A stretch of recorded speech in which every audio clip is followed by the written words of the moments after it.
Assalamualaikum warahmatullahi wabarakatuh. Halo semuanya, ketemu lagi di video kali ini sama aku. Perkenalkan sebelumnya, nama aku Friska Adelina Ida Lestari, biasa dipanggil Adel atau Caca. Aku berasal dari kelas MA 22B2. Di sini, di video kali ini, aku akan menyampaikan hasil analisis organisasi perusahaan manufacturing di tempat aku bekerja untuk memenuhi tugas teori organisasi yang diampu oleh Ibu Sinta. Perusahaan manufacturing tempat aku bekerja PT Iretek, di mana jenis usahanya adalah manufacturing yang bergerak pada bidang usaha produksi komponen otomotif dan sistem audio speaker, yang memiliki skala perusahaan menengah ke atas atau regional, di mana yang kita tahu adalah perusahaan regional ini merupakan perusahaan yang tergolong tidak kecil, tetapi juga belum selevel dengan konglomerasi multinasional.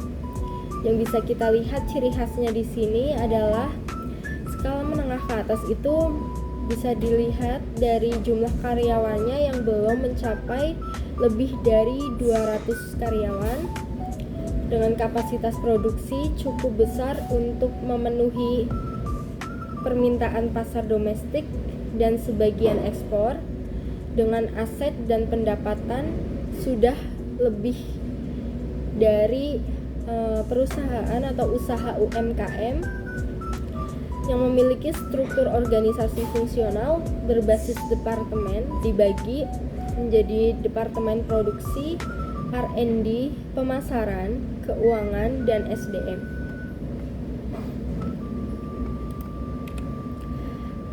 Di perusahaan ini juga memiliki visi dan misinya sendiri.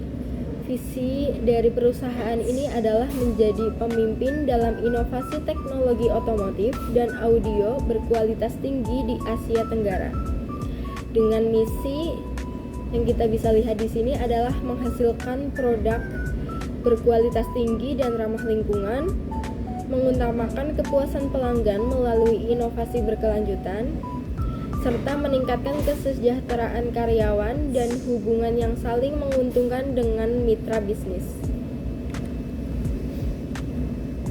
Pada lingkup interaksi dengan lingkungan, perusahaan ini bisa dilihat dari keterbukaan terhadap perubahan lingkungan, di mana perusahaan ini merupakan organisasi terbuka yang aktif merespon perubahan lingkungan industri, seperti menerapkan teknologi otomotif ramah lingkungan dengan mengembangkan speaker pintar atau smart speaker yang bisa terhubung ke smartphone, elektronik, atau kendaraan. Serta perusahaan ini juga mendengarkan masukan dari konsumen dan pasar, lalu menjadikannya sebagai dasar untuk membuat produk yang lebih baik lagi. Ada faktor yang kedua adalah faktor eksternal, di mana beberapa hal di luar perusahaan yang punya pengaruh besar terhadap cara kerja perusahaan, antara lain bisa kita lihat di sini dengan perkembangan teknologinya yang dari zaman ke zaman dan masa ke masa memiliki perubahan yang semakin canggih, seperti teknologi AI, otomatisasi pabrik dengan mesin robot yang sudah sering atau banyak digunakan di Indonesia ini. Serta ada kebijakan pemerintah, seperti perusahaan ini merupakan PT Iretek ini merupakan perusahaan kawasan berikat yang dimana seperti emisi kendaraan, syarat keadaan, produk ekspor, dan aturan sistem perdokumenannya ada di bawah pengawasan pemerintah langsung. Di sini juga ada kondisi ekonominya, bisa kita lihat dari perubahan harga bahan baku atau nilai tukar rupiahnya, serta pesaing pasar, tekanan dari kompetitor lokal maupun internasional memaksa perusahaan terus berinovasi agar tidak tertinggal untuk bersaing dengan perusahaan lain di luaran sana. Dengan kebutuhan dan selera konsumen, yang saat ini konsumen lebih dominan menginginkan produk yang tidak hanya bagus, tetapi juga canggih dan hemat energi. Jika dilihat dari teori organisasi yang relevan, dalam analisis cara kerja, struktur, dan perilaku organisasi perusahaan ini, gabungan antara teori organisasi klasik dan modern yang sangat relevan. Kenapa seperti itu? Karena perusahaan ini memiliki struktur yang formal dan fungsional, namun tetap adaptif terhadap perubahan lingkungannya. Yang pertama ada teori organisasi klasik atau teori administratif Henry Fayol, yang juga cocok dengan perusahaan ini karena masih mempertahankan prinsip-prinsip dasar manajemen seperti pembagian kerja, division of work, yang dimana karyawan dibagi dalam departemen sesuai keahliannya. Yang kedua ada wewenang dan tanggung jawabnya. Setiap manajer mempunyai wewenang yang jelas terhadap bawahannya. Yang ketiga ada disiplin dan hierarki, di mana ada jalur komando yang jelas dari direktur ke supervisor. Teori klasik ini juga mendukung stabilitas dan efisiensi, terutama dalam proses produksi massal dan pengendalian mutunya. Yang kedua ada teori sistem terbuka, di mana organisasi dianggap seperti organisme hidup yang terus berinteraksi dengan lingkungannya agar bisa bertahan dan berkembang. Teori ini juga cocok karena perusahaan ini terus memantau perubahan pasar, teknologi, dan kebijakan pemerintahannya. Serta ada proses umpan balik yang dimana masukan dari pelanggan akan diriset, lalu akan diinovasi produknya, serta akan dipasarkan dan akan kembali ke pelanggan. Dengan kolaborasi antar departemen dan keterlibatan mitra luar seperti supplier dan distributor adalah bagian dari sistem terbuka. Teori ini juga menjelaskan mengapa perusahaan ini bisa bertahan di pasar global dan selalu mengikuti tren teknologinya. Yang ketiga, ada teori kontingensi. Definisi singkatnya adalah tidak ada satu struktur atau cara kerja terbaik, semuanya tergantung pada situasi dan lingkungannya. Kenapa seperti itu? Karena perusahaan menyesuaikan model manajemennya tergantung pada ukuran tim.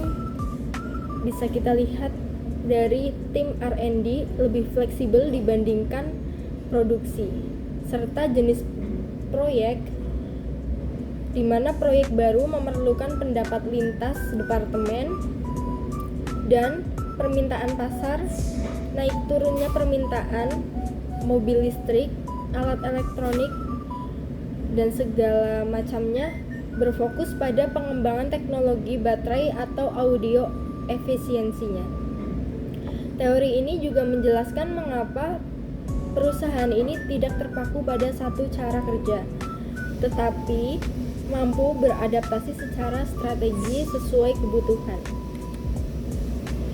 Dari teori yang sudah aku sampaikan sebelumnya, ada beberapa atau teori yang bisa diterapkan atau lebih cocok diterapkan pada perusahaan ini, yaitu teori sistem terbuka, di mana teori organisasi yang paling tepat untuk menjelaskan cara kerja dan desain perusahaan, karena perusahaan ini beroperasi secara fleksibel, adaptif, dan sangat tergantung pada interaksi dengan lingkungan eksternalnya. Berikut ini adalah struktur organisasi pada perusahaan, di mana struktur organisasi perusahaan sangat mendukung pencapaian tujuan organisasi karena memberikan kejelasan peran, spesialisasi, dan fokus pada fungsi inti yang berkontribusi langsung pada kualitas dan inovasi produknya. Namun, untuk menjawab tantangan inovasi ke depan, diperlukan koordinasi yang lebih fleksibel antar bagian dari departemen perusahaan tersebut.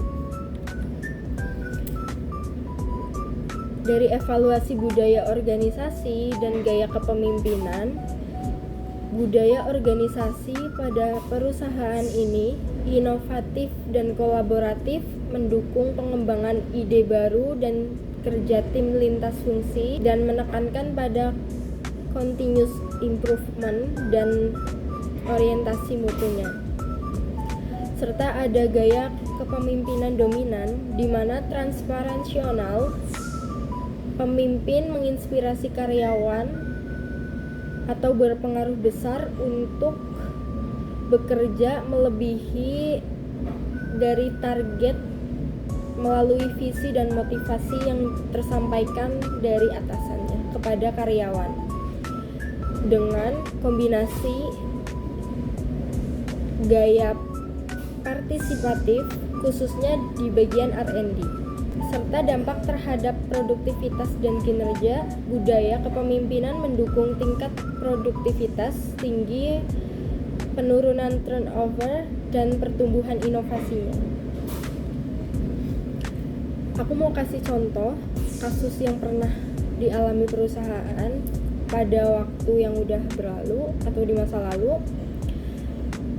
Pada tahun 2024, perusahaan berhasil mengembangkan smart sound system pada alat elektronik refrigerator melalui kolaborasi antara R&D dan pemasaran. Setelah mendapatkan masukan dan peluang langsung dari customer untuk keberhasilan dari inovasi pada setiap proyek baru yang berpeluang besar memiliki daya saing besar dengan perusahaan lain di luar sana. Demikian sedikit yang aku sampaikan dari video ini. Semoga bermanfaat dan mohon maaf jika ada kesalahan dari penyebutan dan segala halnya. Billahi taufiq wal hidayah. Wassalamualaikum warahmatullahi wabarakatuh. Sampai jumpa lagi teman-teman. Ya.